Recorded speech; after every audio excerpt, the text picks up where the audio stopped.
Hey, what's going on? You know who it is. You know what it is. You know, it's been 5 years since I started my YouTube channel. I think I started making videos late 2014 or early 2015. I cannot remember when I put out my first YouTube video, but I've been on here for a while. Okay? Been on here for a long time.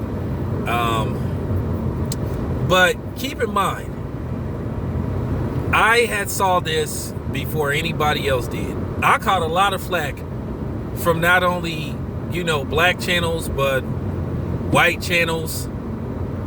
You know what I'm saying? Because I was one of the first people that spotted that Triple G wasn't what they made him out to be. But once again, you had a few of these dudes that, claim to be so power to the people and all that shit, was praising Triple G, but I saw right through the dude. I knew he wasn't as good as they made him out to be, because I saw bits and pieces and fights, and certain fights where I was able to point out his flaws. And when they was hyping him up, I was like watching this dude. The first time I watched him, when they was advertising him saying, "Oh, don't miss the debut of Triple G." And then I watched him fight, and I looked at him and I was like, I just was not that impressed from the gate. I never was impressed with him. And you could go back to my videos. I said way back in 2015, 2016, when people was praising Triple G about how good he was, I was like, this dude ain't that good. And of course, I got attacked. I got called a racist. I got called a hater. You know what I'm saying? I got called every name in the book. I even had black people trying to convince me, hey man, Triple G is pretty damn good. And I was like, no, he not. And I love the fact that I'm right about this dude.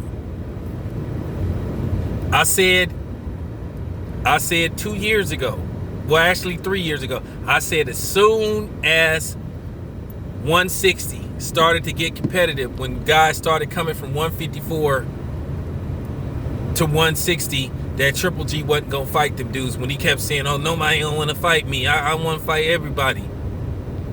And you saw when certain fighters that had certain styles that you think would probably give Triple G trouble, he elected not to fight them.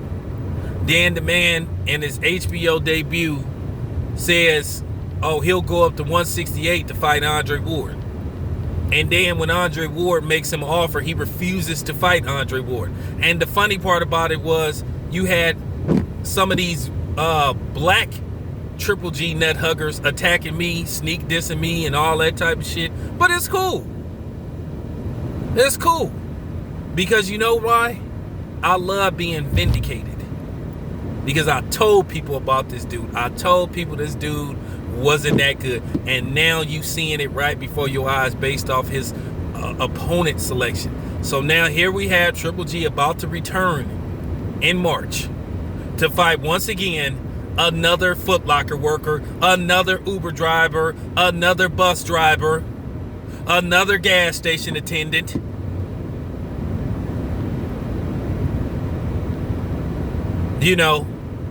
And the funny part about it is,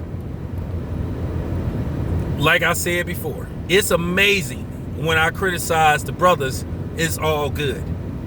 But when I said stuff about Triple G, oh man, you're just being a hater, man. Who does Triple G got to fight to get some respect? I'll name several fighters who he could have fought. The man didn't even want to fight Lar, who was like still at 154. Still at 154. Then you get Demetrius Andrade, who says, hey, I'm going to move up to 160. Give me 3 fights. I'll be ready for Triple G. Man been called Triple G out since he been at 160. Triple G refuses to fight him. Then you got Jermall Charlo. Once again, another dude that refuses to fight. That Triple G refuses to fight. But he gets lined up with tomato can after tomato can. The only dude he will fight is Canelo because that leads to a big paycheck. But Triple G ain't about being a legend or fighting the best. Triple G has a god-awful resume. He is in the same category with guys like Gary Russell Jr. and a few other people. But see, here's the thing with Gary Russell Jr. Gary Russell Jr. was trying to get those fights while Triple G was running from them fights. Man had a life or death fight with Daniel Jacobs that a lot of people thought he lost. And the man refuses to give Daniel Jacobs a rematch. All he want to do is fight Canelo.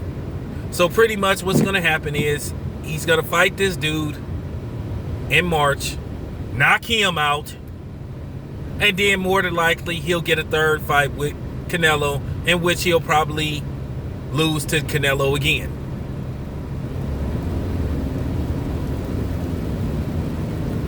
Okay? We all saw what happened with Triple G.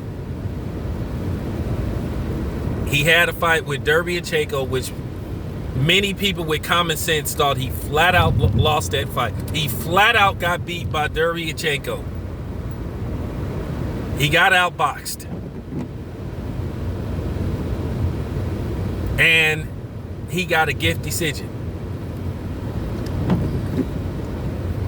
Triple G ain't no Hall of Famer. Anybody that sit up there and say this man is a Hall of Fame fighter, you full of shit.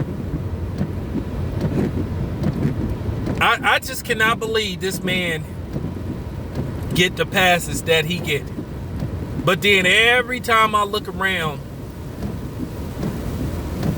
you got people that attack and put down the shit and hate on these brother boxers, but then all of a sudden they can't push their record button to criticize Triple G. Say, hey man, this fight is a joke. This is a bullshit fight. But then when we criticize them, then either you guys get quiet. But if we criticize our own, then hey, great video. I love this channel. Oh, this is a great channel, man. This is one of my favorite new channels. Fuck you. Make sure you keep that same energy when I put up this fucking video. Keep that same damn energy when this video loads. I just cannot believe this dude has got away with fighting the type of people that he's fought.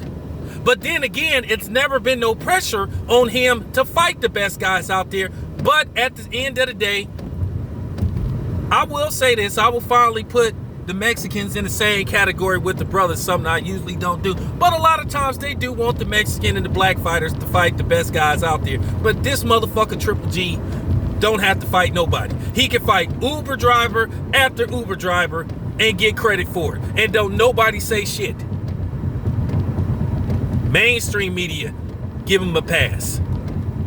A lot of YouTube media, internet media give him a pass. But then at the same time, we criticizing Tank. We criticizing other people. We criticizing Gary Russell Jr. for not getting fights.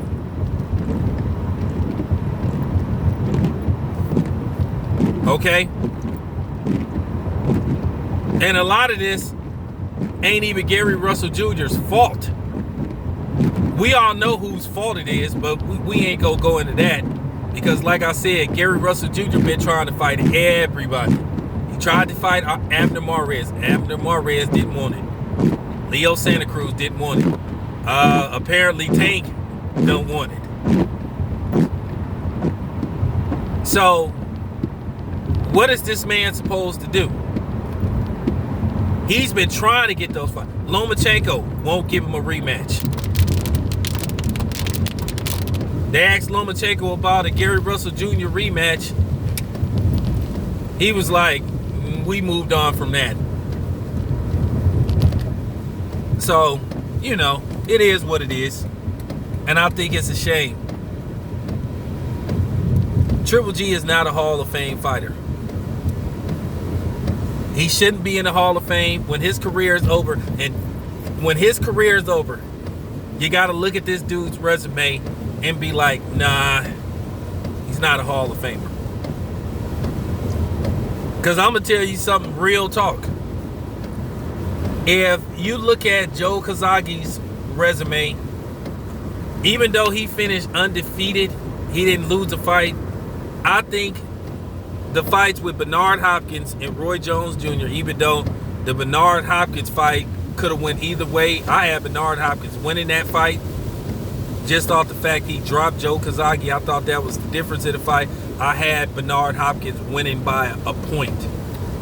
Very competitive fight, but Joe Kazagi edged him out. And he beat him way past his prime, Roy Jones Jr.